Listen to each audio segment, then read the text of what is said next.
आप देख रहे हैं एचआर न्यूज। मैं मोहनलाल।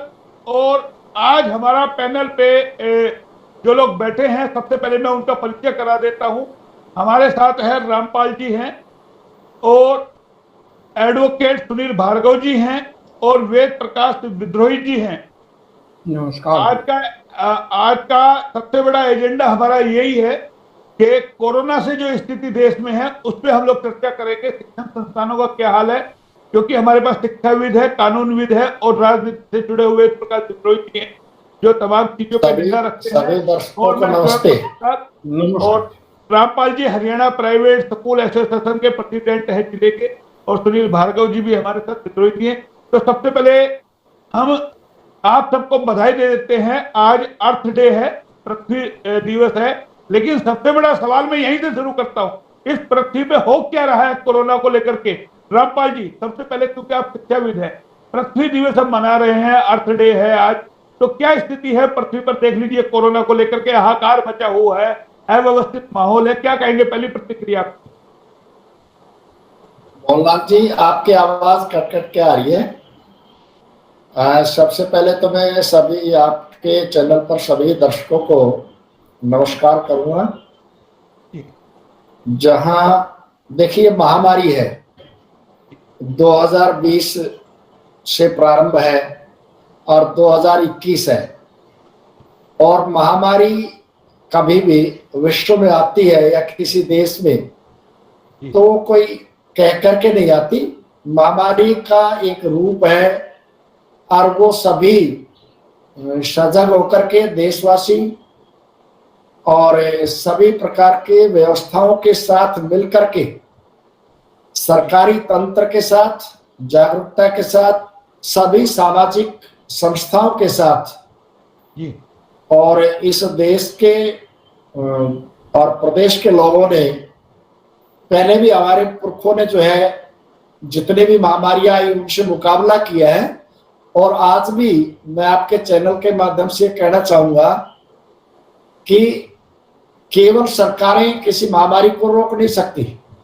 अपने स्तर पर केवल हम ये मान करके चले कि भाई सरकारी तंत्र है, उन्हीं की जिम्मेदारियां हैं और वही उस जिम्मेदारी को निर्वहन करे, ऐसा नहीं। सामाजिक संस्थाओं को भी आगे आना पड़ेगा। लोग, सभी जागरूक लोगों को भी आगे आना पड़ेगा। और इस महामारी से, इस कोरोना वायरस से हम तभी जंग में जीत सकते हैं जब हम सावधानियां बरतें और अपने आप को फ्रंट पर ला करके उसका मुकाबला करें। बिल्कुल सही कहा आपने, क्योंकि इस समय रामपाल जी रोकना है, आपने बिल्कुल सही कहा। ये सेकंड लहर कोरोना की चल रही है। फर्स्ट लहर जब आई थी, आपने देखा होगा, आपने सवाल किया सामाजिक संस्था, आम आदमी को पिछली जब कोरोना जब हमारे देश में था, सामाजिक संस्था। बंगाल जी, आपकी आवाज कट के आ रही है, मुझ तक आपकी आवाज नहीं आ रही। तो ठीक है, मैं आपके पास दोबारा आता हूँ। एक बार हम सीधा करते हैं। भार्गव साहब, क्या कहेंगे? आप कानूनविद हैं, जो अव्यवस्थाओं का माहौल है, आवाज आ रही है आपको मेरी? कम आवाज आ रही है जी जी जी, कम आ रही है। तो हमारा ये कहना है कि जो अव्यवस्थाओं का माहौल है उसको लेकर के आप क्या कहेंगे? ऑक्सीजन की कमी जूझ रही है पूरी तरीके से, लोग परेशान हो रहे हैं, हाहाकार मचा हुआ है ऑक्सीजन को लेकर के। और कोरोना की जो सेकंड लहर बताया जा रहा है बहुत खतरनाक है। लगता है सरकारों को व्यवस्था करनी चाहिए थी, काफी लंबा समय मिला हमें। सरकार को काफी समय मिल गया है, और सरकार को पहले से ही, अगर इस महामारी के बारे में, जब पहले तो ये कह रहे थे कि भाई हमें इस महामारी के बारे में पता नहीं था, अब लोगों को भी जागरूक हो गए हैं, लोगों को भी पता चल गया है, और सरकार को भी ये पता था कि इस महामारी से निपट रहा है। अगर महामारी से निपट रहे हैं तो सरकार को व्यवस्था अपनी सुचारू रूप से करनी चाहिए थी, ताकि लोग मरे नहीं।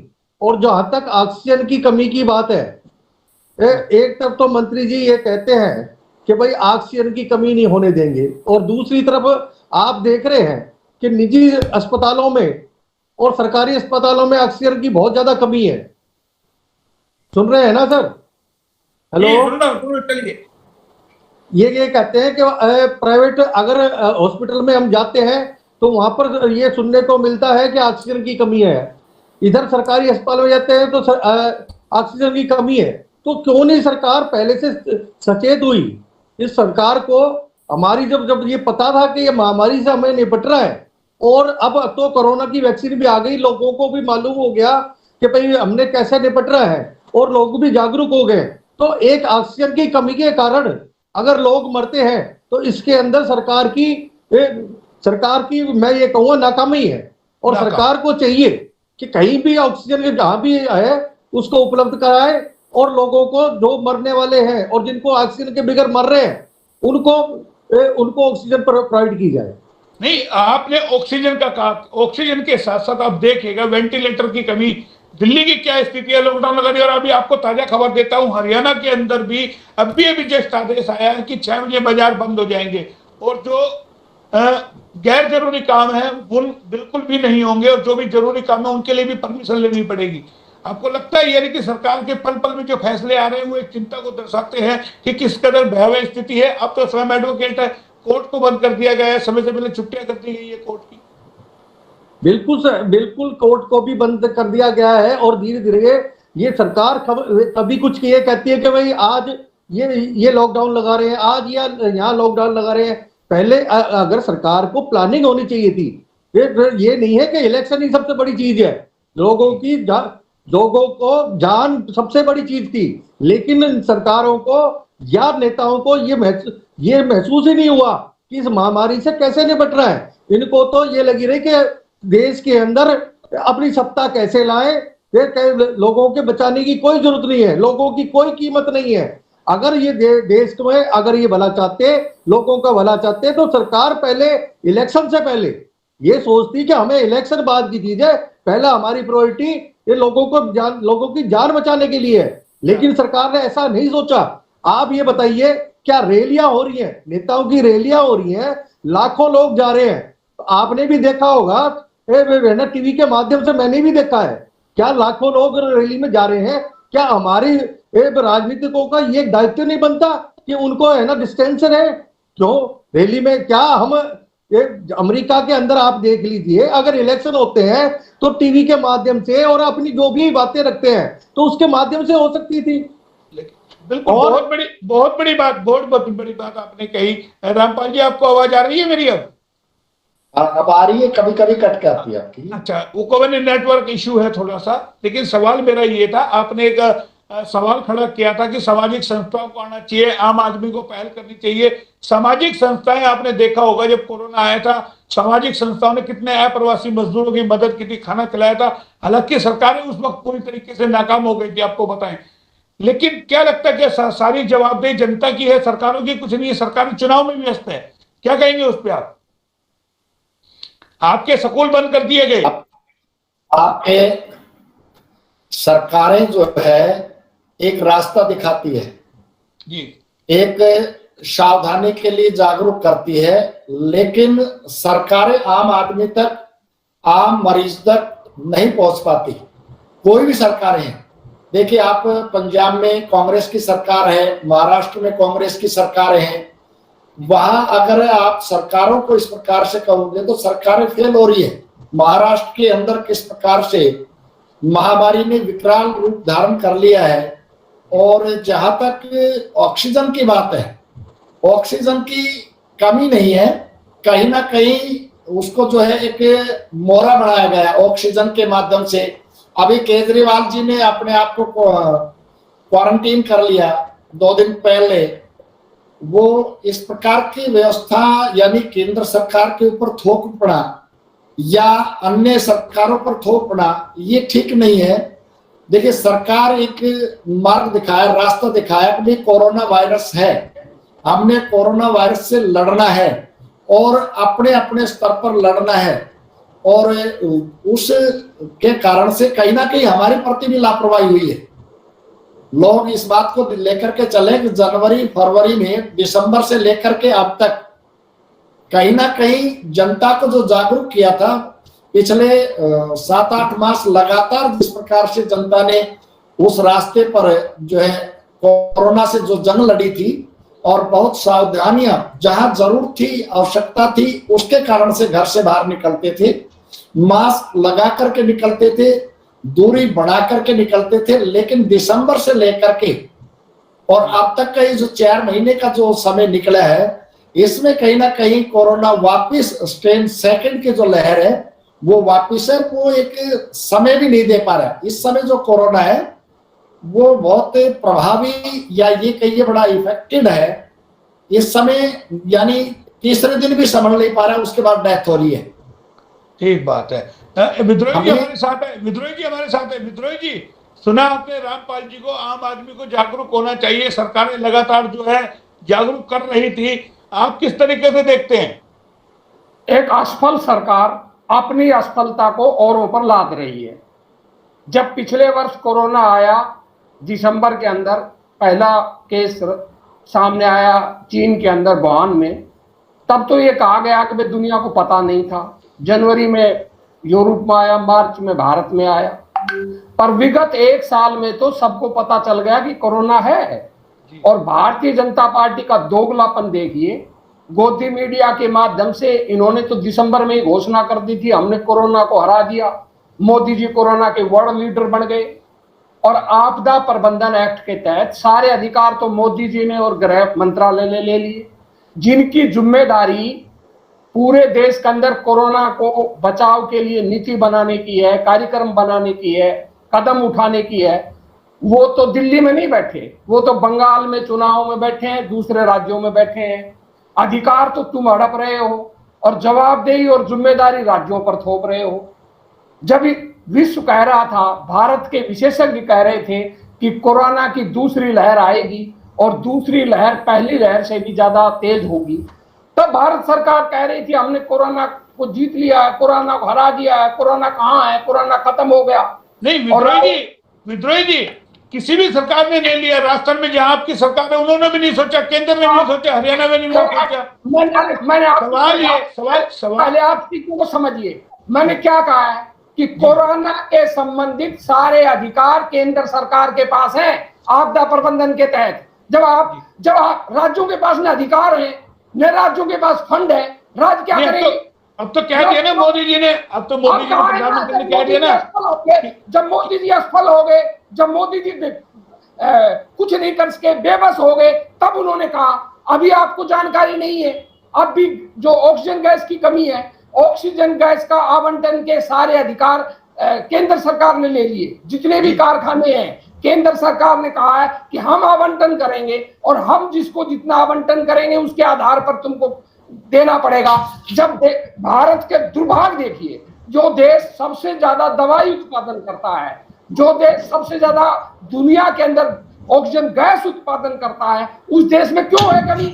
क्योंकि आपने पैसा कमाने के लिए हम दो और हमारे दो की सरकार, हम दो और हमारी दो की लूट करने के लिए आपने सारी गैस तो विदेश में भेज दी, आपने दवाइयां विदेश में भेज दी, आपने कोरोना वैक्सीन विदेश में भेज दी, आप अपनी वाहवाही ले रहे हो, अपनी पीठ थपथपा रहे हो, और जब जवाबदेही का टाइम आता था भाग जाते हैं, टीवी पर आते हो, भाषण करते हो, लोगों को ज्ञान पेलते हो और जिम्मेदारी लेते नहीं। अरे भाई, कोरोना आपदा प्रबंधन के तहत जिम्मेदारी है केंद्र सरकार की और राज्य सरकारें उसको फॉलो कर रही है।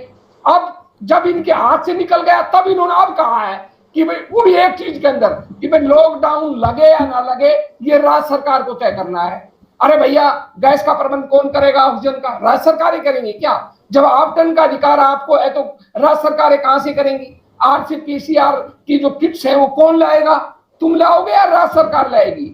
बेड का, वेंटिलेटर का, मोदी जी जो फंड मिलता है PM केयर फंड, वो तो तुम्हारे पास है। CM केयर फंड में कोई दान देता है तो उसको आपने कह दिया कि आपको वो इनकम टैक्स छूट नहीं मिलेगी। कंपनियों को आपने बाध्य कर दिया कि वो केवल केंद्र के PM केयर फंड में ही वो दान देंगी तो उनको इनिशिएटिव मिलेंगे, वरना नहीं मिलेंगे। मोदी जी ने कहा था वेंटिलेटर खरीदे हैं 3000 करोड़ रुपए के, वो कहाँ है वेंटिलेटर? मोदी जी ने कहा था 162 स्थानों के अंदर जो नेचुरल ऑक्सीजन गैस के प्लांट लगाए जाएंगे 8 महीने पहले, कहाँ है वो? 8 महीने 18 अप्रैल को झूठी सरकार, झूठे वादे, लबाड़ी लोग हमको तो कह रहे हैं कि भाई 2 गज की दूरी रखो, नियम पालन करो। बोला तुम तो कुछ मत करो, मैं तो रैली करूंगा। प्रधानमंत्री कह रहा है सबसे बड़े स्प्रेडर जो सेकंड लहर के हैं वो कुंभ मेला है और असेंबली के चुनाव है। और उसके सबसे ज्यादा जिम्मेदार भारतीय जनता पार्टी के लोग हैं। तो दोगलापन इस देश में नहीं चलेगा। आप दोगले हैं, विद्रोही जी दूसरे को भी मौका दो। रामपाल जी हमारे साथ। रामपाल जी देखिए, सवाल उठा, कुंभ का चुनाव है, कुंभ में वो हो रहा है और बंगाल का चुनाव है, नहीं लगता स्थिति भयावह है ऐसे के अंदर किस तरीके से? और कई जो मठ है उन्होंने मना भी किया है कि कुंभ का मेला नहीं होना चाहिए। देखो भाई साहब को गुस्सा आ रहा है इस समय। भाई साहब का गुस्सा कहीं जायज हो सकता है, लेकिन जिस प्रकार से वो सरकार के ऊपर सारा दोष मान रहे हैं, ऐसा नहीं। आप भाई साहब ने देखना चाहिए, जहाँ कांग्रेस की सरकारें हैं, पंजाब में है, महाराष्ट्र में, वहां क्या हो रहा है। यानी सरकार को दोष देना कहीं हद तक नहीं है। जिम्मेवारी हमारी सबकी बनती है, प्रत्येक देशवासियों की बनती है। आप देखिए मोहनलाल जी, मैं आपके चैनल से बताना चाहूंगा, सरकार ने तय कर दिया कोई भी नियम 7 बजे के बाद कोई नागरिक नहीं निकलेंगे। अगर वो निकल रहे हैं, उनके ऊपर अगर मास्क नहीं है, उनका चालान काटा जा रहा है। तो भाई साहब विद्रोही जैसे सभी आगे आते हैं कि सरकार जुल्म कर रही है, बर्बरता पूर्वक कर रही है, नागरिकों के अधिकारों का हनन कर रही है। देखिए कहीं ना कहीं तो एक लिमिट बढ़ानी पड़ेगी। जब सरकार ने पिछले 10 महीने से लोगों को किस तरीके से जीना है, कैसे व्यवस्था, अपने घर में क्वारंटाइन करना है, अपने घर में एक सीमा में रहना है, हमें काम पर गए, वापस लौट करके आए।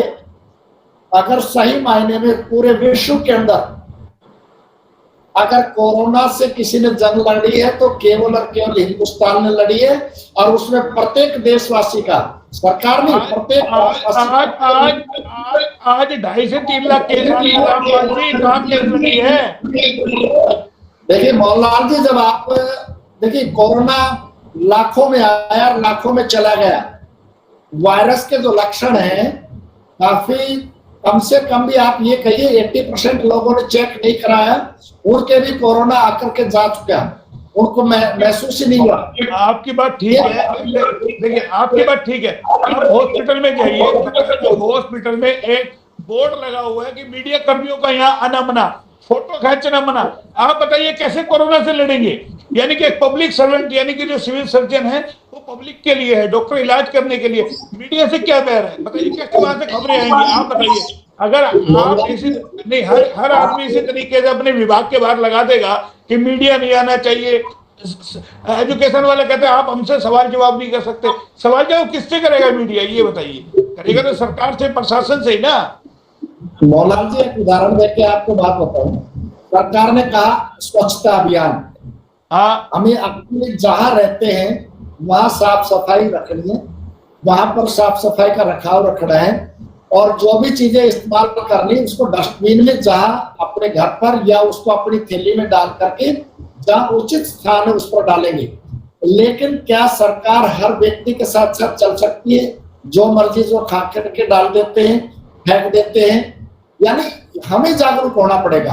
केवल हम सरकार के सहारे अगर सब चीजों को कंट्रोल करेंगे या उस महामारी से लड़ेंगे तो हम कई गलत फहमियों में हैं। तो हमें सरकार नहीं, रामपाल जी तो सरकार सरकार जनता की जवाबदेही है। ये तो एक तरफा बात हुई ना। वकील साहब क्या कहेंगे आप? भार्गव साहब, क्या सारी जिम्मेदारी जनता की, सरकार की कोई नहीं है?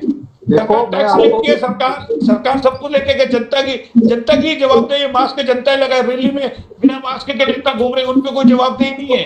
देखो मैं चला नहीं करना चाहिए। रामपाल जी पहले आपको ये बता देता हूं कि जो जैसे ये कहा कि कुंभ मेला, अगर कुंभ मेले के अंदर सरकार शक्ति लेती और कुंभ मेला नहीं करवाती तो ये कोरोना के इतने ज्यादा केस नहीं आते।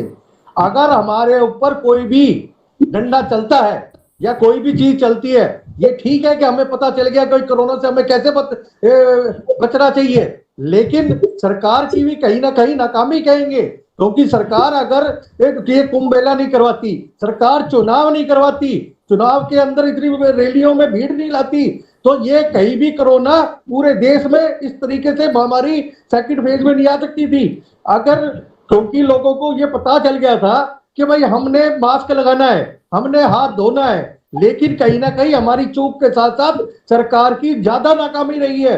अगर सरकार ये इलेक्शन नहीं लगाती और ये रैलियां नहीं करती तो मेरे ख्याल से आज तक, जहां तक मेरा विचार है, लोग जैसे चल रहे थे डिस्टेंस बना के चलते, रैलियों के अंदर कभी डिस्टेंस की नहीं आई। भार्गव साहब, मेरा सवाल ये था कि आप कानून के जानकार हैं, जो नियम मुझ पे लागू होता है वो आप पे भी तो लागू होता है ना। बिल्कुल होते हैं। आपने लगाया 500 रुपए का चालान एक आम आदमी का कटेगा विदाउट मास्क के, नेता मंत्री सब घूम रहे हैं, आप कहते हो गाड़ी में बैठे हो, गाड़ी पब्लिक पैलेस, हाईकोर्ट का ही आदेश आया कि पब्लिक पैलेस में है, पब्लिक पैलेस में रैली नहीं हो रही है, वहां चालान नहीं कटना चाहिए। जो पुलिसकर्मी बिना मास्क के घूम रहा है उसका चालान नहीं होना चाहिए। आप दूसरे का तो कहते हो, आप दूसरे का तो कहते हैं नियम का पालन करो, क्या उनको भी तो करना चाहिए? जब अभी ये कह रहे थे कि सरकार तो एक संदेश देती है कचरा सफाई स्वच्छता अभियान का, लेकिन आप लागू तो आप पे भी होता है ना। बिल्कुल होता है। जब रैलियों में मंत्री या पीएम साहब या कोई भी मंत्री या कोई भी सरकार का दूसरा नुमाइंदा या जो भी दूसरी पार्टी के राजनेता थे, ये उन पे भी लागू होता है। अगर हमारे पे, हम कार के अंदर चल रहे हैं और हमने मास्क नहीं लगाया तो हमारा चालान हो जाएगा, और पैदल चल रहे हैं और रैलियों में आ रहे हैं तो चालान नहीं हो रहा। अगर कोई रैलियों में राजनीतिक रैली हो रही है तो चालान नहीं हो रहा। क्यों? देश के अंदर ये दोहरी राजनीति क्यों? देश के अंदर ये दोहरा कानून क्यों? लागू है नहीं। एक बार फिर हम रामपाल जी के पास चलते हैं। रामपाल जी, एक बात बताइए, सरकार की जवाबदेही है, जो चुनी हुई सरकार है उसकी जवाबदेही है कि आम आदमी को मूलभूत सुविधा मुहैया कराए। अगर ऑक्सीजन टाइम पे नहीं मिल पा रही, नहीं लगता सरकार पे पेनल्टी लगनी चाहिए? क्यों नहीं मिल पा रही? जब जनता टैक्स देती है, जनता एक एक चीज का, तमाम चीजों में आप टैक्स देते हैं, डीजल में, पेट्रोल में, फिर सरकार किस लिए चुनी जाती है? सरकार इसीलिए तो चुनी जाती है ना। भार्गव जी, आप एक बहुत अच्छे अधिवक्ता हैं, सामाजिक आदमी भी है। आप देखिए, सरकारें कोई भी कानून या नियम बनाती है, पालन किसको करना पड़ता है? जनता को करना पड़ता है। लेकिन जनता जब उस नियम को, आपने एक चीज देखी कि 2020 में केवल ये देश अकेला, पाकिस्तान या यूरोप, जितने भी कंट्रीज है, सबने भारत की इस बात को सराहा गया है कि वास्तव में वहां जो कोरोना को जिस प्रकार से कंट्रोल किया, कोरोना से जो जंग लड़ी है, वहां के सब पूरे विश्व के अंदर भारत की प्रशंसा किसी एक देश ने नहीं करी, केवल मात्र किसी अमेरिका ने कर दी, ब्रिटेन ने कर दी, या जर्मनी ने कर दी, जापान ने कर दी। आप आबादी का सुख देखिए, यानी आबादी, वहां की आबादी कितनी है, यहाँ की आबादी विश्व में आप 7वें नंबर पर है। आप आबादी के लिहाज से देखिए, उसके बावजूद भी अगर कोरोना से जंग लड़ी थी तो उसमें देश का प्रत्येक नागरिक की भी जो है उतनी ही जिम्मेदारी बनती है जो सरकारों की बनती है। सरकार ने, मोहनलाल जी, सरकार ने तय कर दिया शादी में 50 जाना है, लेकिन वहां 250 है। सरकार ने तय कर दिया 10 बजे के बाद कोई कार्यक्रम नहीं होंगे, वहां 1 बजे तक अगर चालान काटते हैं तो वही समाज के जो है नेतागण सारे सामने आ जाते हैं, हमारी शादी है, छोड़ दीजिए। आप बताइए किस पर कानून लागू करोगे? उस पर जिसकी अप्रोच नहीं है। लेकिन मेरा वही सवाल है ना कि ऐसे में जनता कहां जाए? उसको तो चाहिए ना, उसको तो आज हॉस्पिटल के आप देखे जाकर के, मैंने आपको लगातार इस चीज को मैं दिखा रहा हूं कि मैंने परसों में दिखाया था, डॉक्टर जो हमारे साथ पवन गोयल बैठे थे, बोला 1 या 2 दिन की मात्र ऑक्सीजन है और कहीं से ऑक्सीजन की व्यवस्था नहीं बन पा रही है। आप ये देखिए, रेवाड़ी में भी मौतों का आंकड़ा बढ़ रहा है। विद्रोही जी हमारे साथ है। विद्रोही जी, सुन रहे हैं आप? रामपाल जी को तमाम जो चीज ये दे रहे हैं, क्या कहिए? देखिए, मैं कह रहा हूं, जनता पर सब चीजें थोपना वो लोग थोपते हैं जो अपने आप में असफल लोग होते हैं। क्या ऑक्सीजन का प्रबंध करना जनता की जिम्मेदारी है? क्या बेड का प्रबंध करना जनता की जिम्मेदारी है? क्या डॉक्टरों का प्रबंध करना, अस्पताल का इंफ्रास्ट्रक्चर बढ़ाना जनता की जिम्मेदारी है? क्या वेंटिलेटर का प्रबंध करना जनता की जिम्मेदारी है?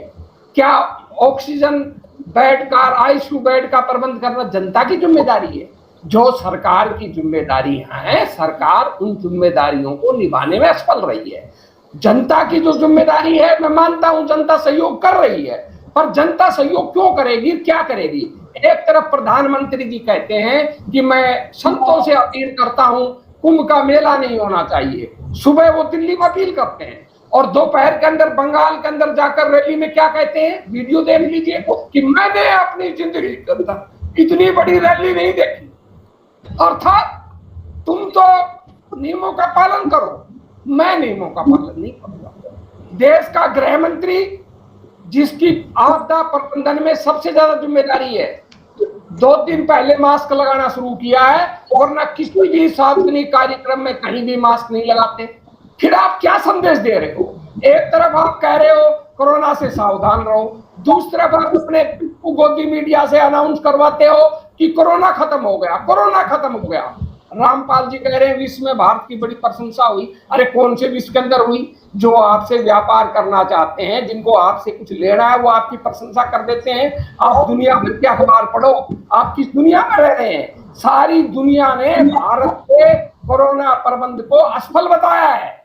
कोई एक स्वतंत्र और निष्पक्ष दुनिया का अखबार और नहीं है जिसने मोदी और मोदी सरकार और भारत सरकार की प्रशंसा की हो।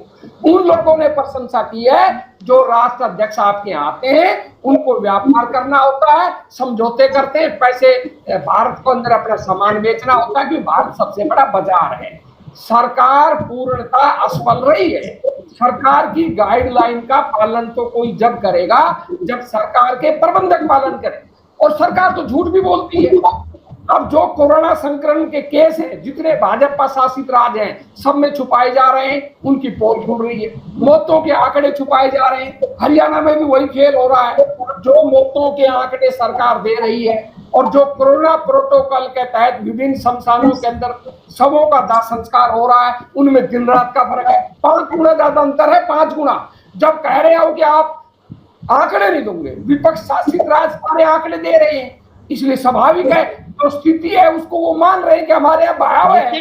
विद्रोही जी सवाल ये है आरोप प्रत्यारोप से ऊपर उठ करके कि हम इससे निपटे कैसे, ये भयावह स्थिति है देश के लिए, बड़ी चिंता का विषय है।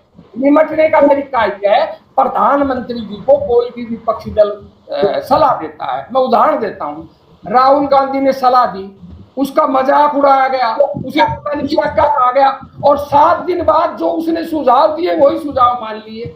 ये सरकार की नीयत सोचिए, आप विपक्ष का मजाक उड़ाते हो। पूर्व प्रधानमंत्री ने डॉक्टर मनमोहन सिंह जी ने मोदी जी को पत्र लिखा, प्रोटोकॉल कहता है, शालीनता कहती है कि मोदी जी उस पत्र का जवाब देते। जवाब किसने दिया? हर्षवर्धन जी ने, और वो भी अभद्र भाषा में मजाक उड़ाते हैं। तो जब सरकार की नीयत ही विपक्ष को साथ लेने की नहीं है, सरकार जब सफल हो जाती है तो कहते हैं हम सफल हो गए, असफल हो जाती है तो कहते हैं तुम असफल हो गए, और जब उनकी स्थिति बाहर हो जाती है तो कहते हैं मिलकर लड़ो। अरे भैया, मैं मानता हूं कोरोना से लड़ाई अकेली सरकार नहीं लड़ सकती। विपक्ष को, नागरिकों को, सामाजिक संगठनों को सरकार का सहयोग देना चाहिए। रामपाल जी कुछ कहना चाह रहे हैं? एक बार रामपाल जी, लोग आपको सहयोग देना चाहते हैं, और सवाल यह है कि क्या आप सहयोग लेना चाहते भी हो क्या? देखिए रामपाल जी, सुना आपने, क्या आप सहयोग लेना चाहते हो? सत्ता पक्ष, विपक्ष, आम जनता का सहयोग लेना, तालमेल बनाना पड़ेगा। चैनल के माध्यम से भाई साहब विद्रोही जी से कहना चाहूंगा, अभी ऑक्सीजन का जो एक बहाना बनाया जा रहा है, ऑक्सीजन पूरी मात्रा में सब जगह सप्लाई हो रही है, ईमानदारी के साथ हो रही है। एक जनाब, रेवाड़ी में कल की खबर नहीं है, रेवाड़ी में टीकरी बॉर्डर पर और सिद्धू बॉर्डर पर आईएमए प्रेसिडेंट का बयान है कि ऑक्सीजन नहीं है रेवाड़ी में, ऑक्सीजन की किल्लत है। मोहनलाल जी, जब वो नेता कहाँ चले जाते हैं, विपक्ष कहाँ चला जाता है, जब सिंधु बॉर्डर पर और टीकरी बॉर्डर पर गैस की सप्लाइयों के टैंकरों को वापस किया जाता है। तो कितनी बड़ी झूठ बोल रहे हैं। अब आप इस तरह की बहस कर रहे हो, इस तरह की झूठ बोल रहे हैं। अब झूठ क्या बहस करें ऐसे लोगों से जो इस तरह खुले? एक भी उदाहरण बता दो कोई टैंकर रुका हो। सरकार नहीं कह रही, पर कह रही किसान का किसानों को लेकर के किसान कर दिया जाए। झूठ क्यों बोल रहे हो? वो किसान का मुद्दा उठाई वो अलग इशू है, पर आप ये क्यों कह रहे हो कि टैंकर रोक दिए? एक मिनट टैंकर रुका हो तो बता दो, झूठ क्यों बोल रहे हो? आप अपनी जानकारी करिए, टैंकर रोके गए हैं, कहीं नहीं रोके गए। जितनी मैं जानकारी रखता हूँ, माफ करना, उसका एक आप मेरे ना कुछ की भी जानकारी नहीं है आपको। मौलाना जी, आपके चैनल के माध्यम से बताना चाहूंगा, यानी झूठ बोल रहे हैं। दिल्ली सरकार ने बात को केजरीवाल ने भी माना है। केजरीवाल ने इस बात को स्वीकार किया है कि 100 किलोमीटर एक्स्ट्रा टैंकर चल करके जिन्होंने आना था। सुनो रामपाल जी, एक वीडियो वायरल हो रहा है, किसानों का, उसमें बकायदा दिखाया गया है कि कोई किसान जो है टैंकर को नहीं रोक रहे, बल्कि पुलिस की ओर से उसका रुख मोड़ दिया गया किसानों की ओर में, जानबूझ करके इधर से किया गया। अभी वीडियो वायरल हो रहा है, थोड़ी देर पहले की है ताजा जो खबर वीडियो वायरल मैं कह रहा हूँ एक बार सुनील भार्गव जी कुछ कहना चाह रहे हैं। भार्गव साहब क्या कहेंगे? क्या लगता है किसान ऐसा करेगा इस समय? रामपाल जी प्लीज सर किसान जो है, सब किसान एक बार तरीके से कब्जा कर रहे हैं, पुख्ता मकान बढ़ा रहे हैं, उनका ये जाकर के वहां समर्थन कर रहे हैं। देखो इस समय महामारी के इस युग के अंदर, महामारी के समय में हमें आपस में नहीं लड़ना चाहिए, और जैसे भी है ना, आपस में ये लड़ने से कभी समस्या का समाधान नहीं होता। हम दोनों ने और सभी लोगों ने मिलकर बैठ के इस समस्या का समाधान निकालना चाहिए। इस महामारी से हम ज्यादा से ज्यादा लोगों को कैसे बचा सके। आज हमारा देश महामारी के दौर से गुजर रहा है। आज हमारी राजनीतिक कोई लड़ाई नहीं होनी चाहिए, ये लड़ाइयाँ हमारी बाद में है। आज बहुत बड़ी बात आपने कह दी भार्गव साहब। इन राजनेताओं की लड़ाई में जनता को क्या मिलने वाला है? जनता तो पिसके रह जाएगी, उसको भी कुछ नहीं मिल रहा। आरोप देंगे, इससे बढ़िया है कि हम लोगों को व्यवस्था बनानी चाहिए, अपनी खामियों को दूर करना चाहिए और मानना चाहिए कि हाँ हमसे चूक हुई है। क्योंकि आम जनता हाथ में सिलेंडर लेके, कोई ऑटो रिक्शे में रख करके लेके जा रहा है अपने पेशेंट को, और पेशेंट देखने को मरीज नहीं है। यही कमाल है, रेवाड़ी का भी यही हाल है। आज लड़ाई आपस में नहीं है, आज लड़ाई पार्टी की नहीं है, आज लड़ाई हमारे आपस में सामंजस्य बनाने की है। कोरोना से लड़ने की लड़ाई है हमारी। आज हमें एक मिलकर लड़ाई लड़ने की है। आज आपने और ये विद्रोही जी ने आपस में नहीं, विद्रोही जी जो बात कह रहे हैं उनको भी बात सुननी चाहिए, उस चीज का समस्या का समाधान करना चाहिए। रामपाल जी, आप और हम इस देश के नागरिक हैं, हमारा सबका ये कर्तव्य बनता है कि जितनी भी हो सके हम ज्यादा से ज्यादा व्यवस्था कराएं, आपस में ना लड़े। एक दूसरी बात, मोहनलाल जी ने कहा कि भाई है ना, मीडिया सीएमओ ने बोर्ड लगा दिया है कि भाई है ना, यहाँ कोई मीडिया कर्मी नहीं आएगा। क्या मीडिया कर्मी ये गलत न्यूज देता है क्या? अगर वो देश के अंदर, अगर देश के अंदर अगर कुछ हो रहा है या कोई लोग मर रहे हैं, तो क्या मीडिया कर्मी को यह अधिकार नहीं है लोगों को तक पहुंचाए, ताकि लोग सचेत हो जाए, अपने आप को संभालें कि भाई लोग इतने मर रहे हैं तो हमें भी है ना डिस्टेंस का पालन करना चाहिए, हाथ धोना चाहिए, साबुन का यूज करना चाहिए, मास्क का यूज करना चाहिए। लोगों में ये चेतना पैदा हो चुकी है। आज हमें मीडिया से दूरी नहीं रखनी चाहिए, आज मीडिया को बल्कि साथ लेकर चलना चाहिए। रामपाल जी सुनिए, मीडिया, इलेक्ट्रॉनिक मीडिया का सम्मान किया है, और मीडिया वो चीज है जो एक एक चीज को निकाल करके लाती है, उसकी अनदेखी नहीं होगी, उसकी अनदेखी नहीं होगी। दूसरी मैं आपसे बताना चाहूंगा, इस समय आज से 4 दिन पहले सब कार्यकर्ताओं के साथियों की, क्योंकि हम पार्टीवाद में पहले सामाजिक देश के नागरिक है, यानी कहां पर मास्क भेजने हैं, 6 लोगों की टीम बनाई। एक मंडल में हमने अपने गांव बांटे हैं, जो 30 गांव है, उस 30 गांव पर 3 टीम है। एक मास्क जो है सैनिटाइजर की सप्लाई करेगा, कहां पर दिक्कत आ रही है, मरीज कौन है, और ऑक्सीजन कहाँ नहीं है, प्लाज्मा कहाँ देना है, और पेशेंट को जगह नहीं मिल रही अगर कहीं, तो उसकी तुरंत सूचना सरकारों तक पहुंचाए। ऐसा नहीं है और आप राम सब मिलकर के लड़ेंगे, इसको तो मैंने शुरुआत में कहा था। मैं आपको ताजा रामपाल जी ताजा वाक्य बता रहा हूँ। अपने 2 घंटे पहले का 2-3 घंटे पहले का मैं हॉस्पिटल में था, सिविल सर्जन जी के वहां विजिटिंग कार्ड भेजा, उन्होंने अंदर से जवाब दे दिया बात नहीं करनी है, अभी हम व्यस्त है। ये बताइए जवाब कौन देगा, कौन अधिकारी जवाब देगा, कौन बताएगा कि ऑक्सीजन की क्या स्थिति है, वेंटिलेटर की क्या स्थिति है, प्राइवेट हॉस्पिटलों में क्या स्थिति, कोई तो जवाब देगा ना। मोलाजी मैं मानता हूँ सीएमओ है, 8-9 डॉक्टर जो है दूसरी सेकंड डोज लेने के बाद भी उनको जो है कोरोना पॉजिटिव पाए गए हैं 3 दिन पहले। आपकी जानकारी कई बार व्यवस्था इतनी होती है, हो सकता है सीएमओ आपको इग्नोर नहीं कर रहा है, लेकिन तो बकायदे बोर्ड लग रहा है जनाब, फोटो को खींच रहा है, कोई बना रहा है ट्रोमा के अंदर, तो बाहर आके कर्मचारी कहता है वीडियो नहीं बना सकते यहाँ। ये बताइए नहीं, इस प्रकार की व्यवस्था है तो गलत है। फिर आप बताइए कैसे, आप जाइए आपको फोटो दिखाए, अभी हम चलाएंगे आपके साथ, दिखाएंगे आपको किस तरीके से वीडियो बकायदा लगाया, बोर्ड लगाया हुआ होर्डिंग, वीडियो नहीं बना सकते, फोटो नहीं बना सकते। इससे पहले सिविल हॉस्पिटल में ट्रोमा में लगा दिया। इस प्रकार से अंकुश नहीं लगा सकते। हाँ, टाइम नहीं है, आप टाइम दे सकते हैं, घंटे बाद 2 घंटे बाद आएंगे। आप स्वयं इस चीज के गवाह हैं। आपने खुद ने देखा होगा जब हरियाणा प्राइवेट स्कूल एसोसिएशन आंदोलन कर रहा था, ज्ञापन आप देने का कोई अधिकारी आधे घंटे तक नहीं आता, कोई उठता नहीं है, सुनता नहीं है। बताइए आप स्वयं नहीं इस चीज के गवाह। देखिए उस चीज को मैं यहाँ नहीं लेकर आऊंगा इस समय।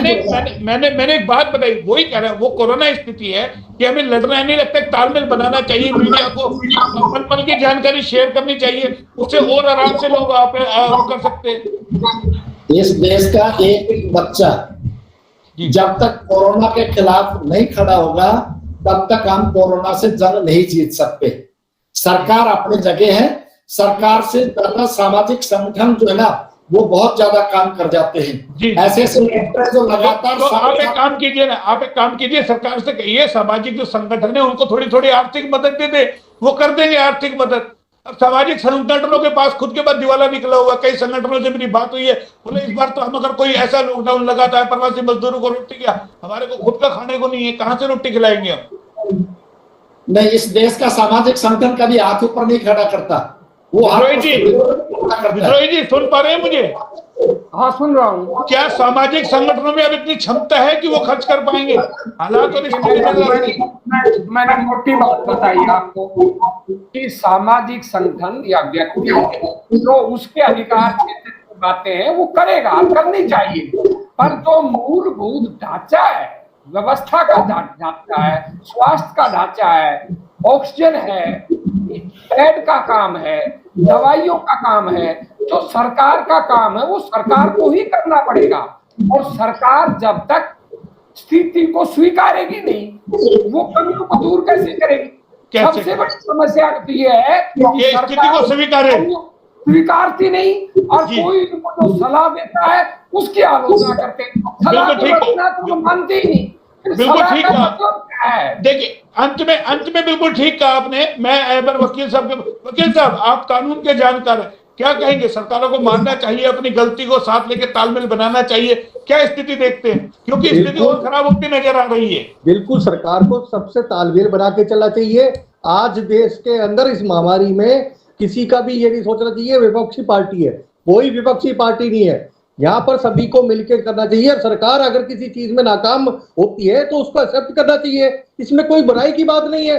अगर एकदम से महामारी आ जाती है और उसमें हम थोड़ी सी कोताही होती है तो उसमें अगर एक्सेप्ट कर लेते हैं तो कि भाई हम आपके लिए सहयोग कर रहे हैं, करेंगे, व्यवस्था कर रहे हैं, लेकिन इसके अंदर सभी का साथ लेके चलना, ये कोई अगर सरकार लेके चले तो इसमें नाकामी की कोई बात नहीं होती। आज हमने देश के लोगों को बचाना है, आज हमने आपस में लड़ना नहीं है, आज इस महामारी से लड़ाई लड़नी है। आज रामपाल जी हमने ये नहीं सोचना मैं किस पार्टी का आदमी हूँ, आज मुझे ये नहीं सोचना कि भाई यहाँ पर मैंने सरकार की अगर नाकामी है तो उसको मैं उजागर करूं। आज हमने सभी ने साथ मिलकर इस महामारी के दौर से अपने आप को फिर दोबारा से निकालना है, देश को बचाना है, देश को बचाना है, देश को बचाना है। देखिए बहुत बड़ी बात, तमाम लोग पैनल में हमारे साथ आए, विद्रोही जी आए, रामपाल जी आए और एडवोकेट साहब आए, तो जाहिर है निकल के आता है कि इसको सबको बचाने के लिए हमें एकजुट होकर के लड़ना होगा। देश का सवाल है, देश के नागरिकों का सवाल है, जान बहुत कीमती है। जिस तरीके से जो कैजुअलिटी हो रही है कोरोना से, वो कहीं ना कहीं चिंता का विषय है। और हमारी सरकारों को भी चाहिए कि जो मूलभूत सुविधाएं हैं वो आम जन को मुहैया कराए। फिलहाल इतना ही, फिर आएंगे किसी नए टॉपिक के साथ। तब तक के लिए नमस्कार। तमाम लोग जो पैनल में है, आप सभी का धन्यवाद। सभी को धन्यवाद और सभी को नमस्कार। बहुत बहुत धन्यवाद।